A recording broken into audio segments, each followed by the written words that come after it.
สวัสดีทุกคนเนาะสวัสดีตอนเช้าเนาะมื้อนี้ก็สิตัดคลิปมาเล่าประสบการณ์ในการเดินทางให้ฟังเนาะมื้อนี้ค่อยได้ออกจากนครหลวงประมาณ11โมงปลายเนาะพอดีมาฮอดเมืองเฟืองพี่ก็มาฮอดแถวอันบ่จานเนาะพอดีมาเจอสองอ้ายนี้เขาเจ้าไปลินยูเทิร์นมาเนาะเมาไปลงเวียกมาตารถก็บ่ฮู้เนาะพอดีค่อยเห็นเนาะและเวลานี้ก็ประมาณนั้น 1 โมงปลายสิเข้า2 โมงเนาะข้อยก็อาสาแยงทางให้อ้ายเพิ่นเนาะจนไปฮอดทางดีเนาะระหว่างทางที่เราแยงไปเนาะเห็นเลยเนาะมันจะมืดๆประมาณนี้พุ่นน่ะบังเอิญตาแต่งตาอันสะกอตไลต์พัดขาดเนาะข้อยก็เหลือแต่ตาหลักเนาะมันก็เลยบ่ฮู้หลายเนาะมันก็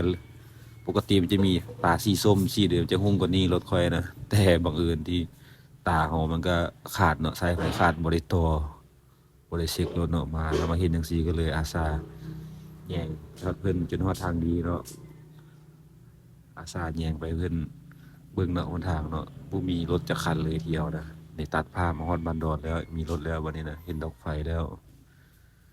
เอาก็อ้ายเพิ่นก็ว่าอั่นโอ้ใกล้สิฮอดแล้วมันก็บ่ไกลแล้วนะขอบใจหลายๆขอบใจน้องหลายๆจับมือกันแล้วก็เดินทางค่อยก็เดินทางต่อปลายทางก็คือ มาพาสั่งวันนี้นะ